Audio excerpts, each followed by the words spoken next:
I mentioned showing the editors. Ben Spees released the Mascot Editor shortly after the original game, and he didn't actually get a full system in place for plugins. Basically, what you have to do is have a copy of the existing background data and the world data, and then you can edit that in Mascot Editor. And the only way to apply plugins is to actually drop them in place of your existing backgrounds. But there is an editor in place, which is why I think that they could have had an expansion. Even though Ben Spees had left the company, I think they should have done just a level set. It's too bad they didn't, especially considering even though this editor isn't perfect, it has a lot of things in it. So you can see this is a world I've played around with a little bit. I added a few characters in here. So that's one of the nymphs. This is one of the flying characters. You can explore the map. I've added a bunch of little different things in here. Oh yeah, here's a whole bunch of things I added. There's Zitra, Fire Boss, some enemies. I think one or two enemies we hadn't seen, like sea urchins. Probably things that would have gone on those other forest levels that weren't put in. Not too many, but enough that you could do an expanded level set, which is what some of the fans did. Let me show you the world map.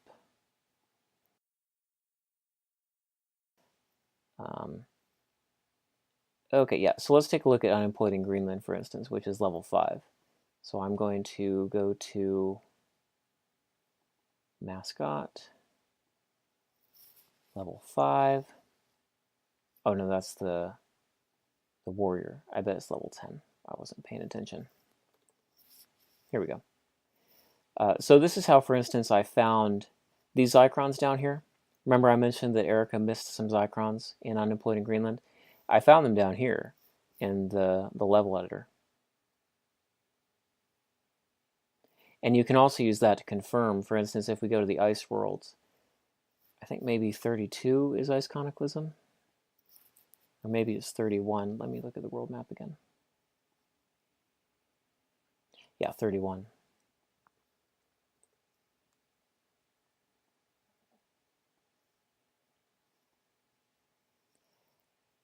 Yeah, here's that fish.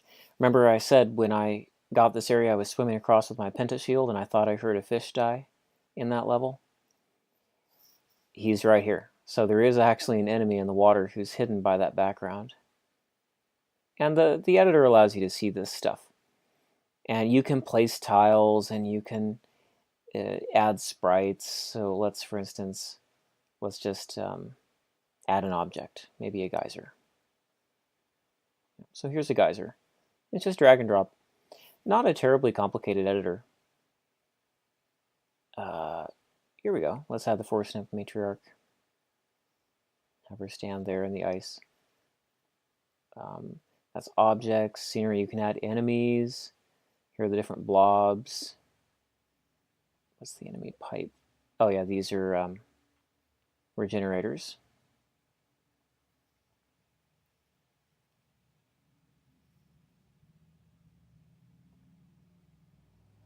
Some background clouds. I think those are used in the hanging a bit level, maybe. All sorts of scenery and different enemies. Yeah. Pretty powerful editor. Not too difficult to use. There are a lot of things that people haven't quite figured out. For instance, the parallax scrolling. I don't think anyone's really quite perfected that. It's not sufficiently documented because there's not a lot of documentation that came with this. The README he released pretty much gives you some IDs, but then it just tells you you're on your own. Beyond that, it's completely unsupported. Use at your own risk. But it's enough that people have made third-party worlds.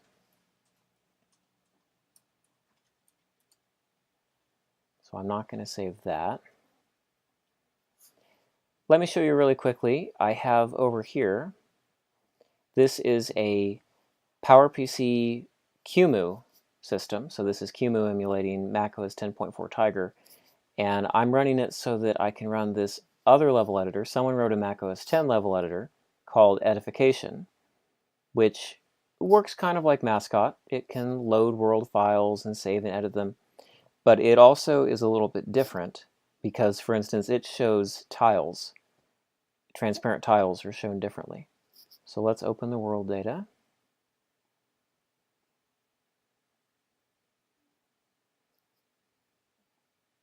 So here is Scent of Peril. But see, this one shows tiles you can break through. So here's the secret area at the beginning of the level, and that wall can be broken down.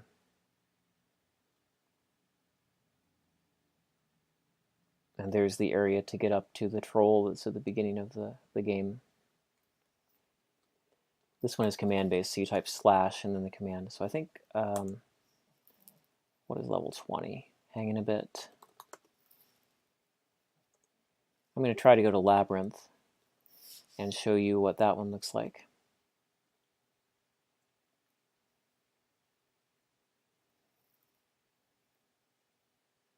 Probably could use a bigger viewport, but that's okay. So this one's kind of handy because it shows you areas that connect. So for instance, here where the two trolls are, I think I went down and fought the trolls, and I ran across this and picked up the spikes. This wall actually is breakable, so I could have gone to the end of it and broken through there instead of having to go down around and fight the trolls. So there's some nice things that this editor helps you visualize like that.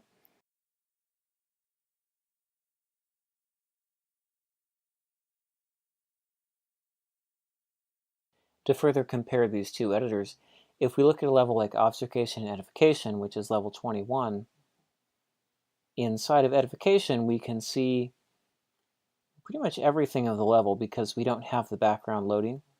So for instance, I can see the acid pit down here that you go across. And you can also see how, yeah, the crumbling bridge is there. And yeah, you'll notice these little areas actually don't have anything underneath them. That's how in the obfuscation video I noted you actually don't have to go through this secret area to go down and get to that access point. You can come down through here and just go through the acid and reach it right down there. We don't really see this as clearly.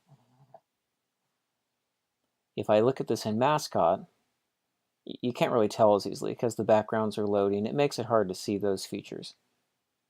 Another thing you can't as easily tell, it's hard to see these the bugs down here. There's some areas with bugs in them.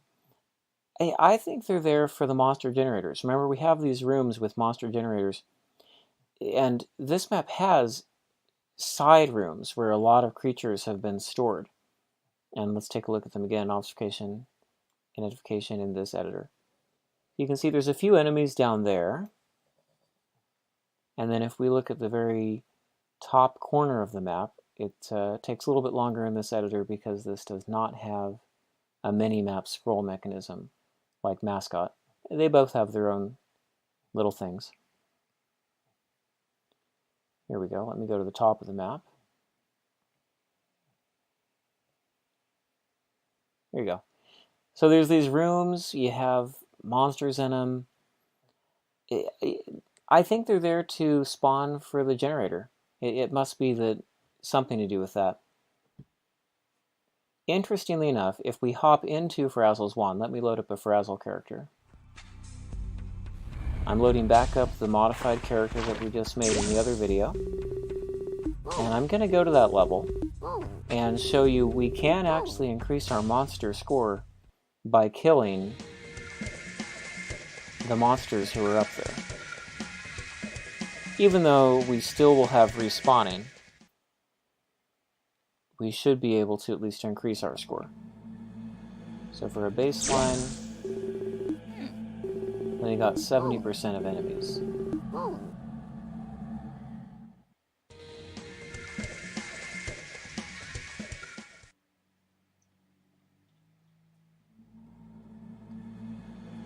Let's go across the lava pit.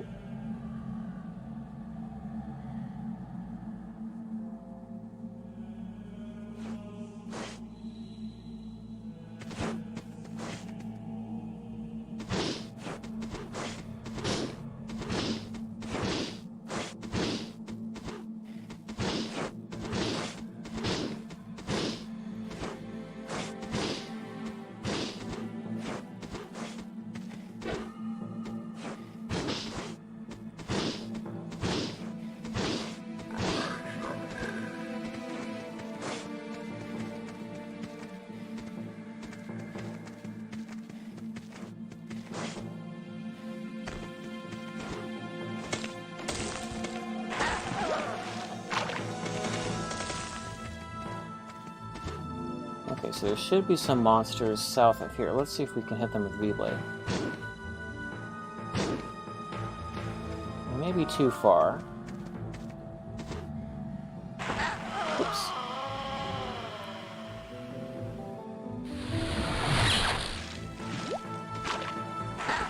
Apparently that is not a bottomless pit. I didn't know that.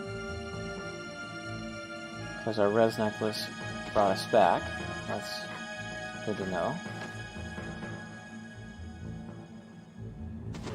I think I'm in the wrong area. I want to take the doorway over to the Purple Haze entry.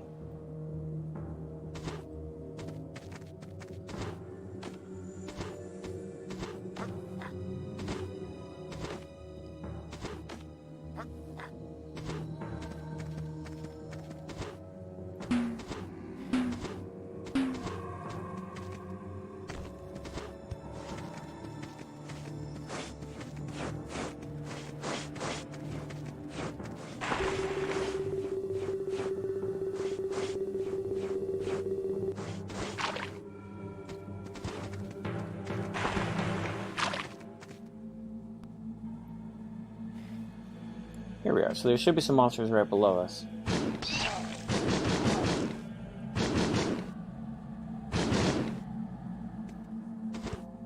I think we killed them all.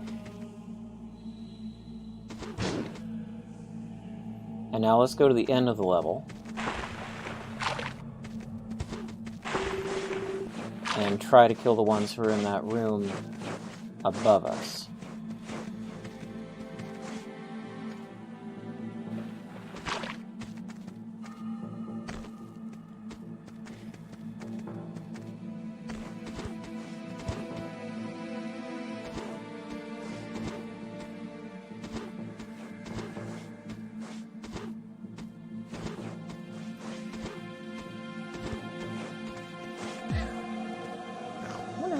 I think he will still respawn, but let's see.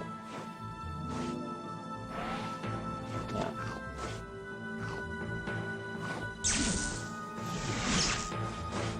I don't know if it's just an oddity of the engine, or maybe it is just this level it has this way.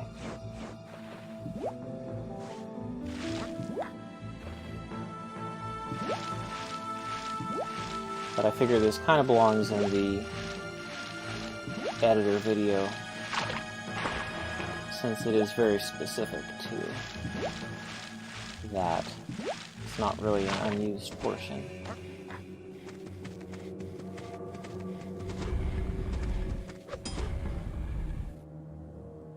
Alright, we've seen all that. They're supposed to be above us. Yeah, you can hear we're hitting them up there. So we can't get the guy with the shield. I think we killed as many more as we're gonna get.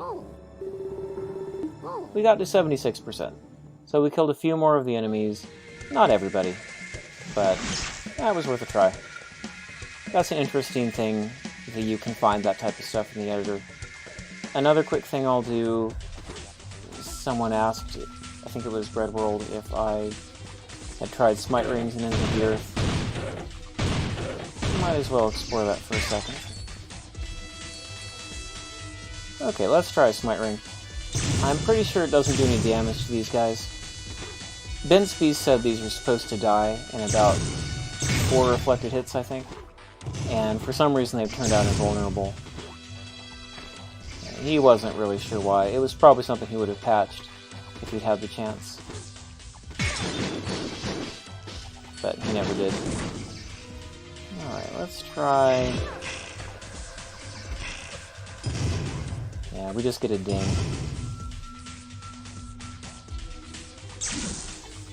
And they don't respond to Smite rings.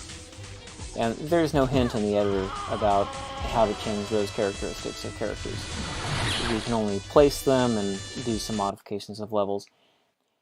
But there is enough here to build a lot of new levels, even on the existing tile sets. And a number of fans have created levels that are kind of like an expansion. And we'll look at a couple of those, not in great detail, but I just wanted to kind of show what was out there.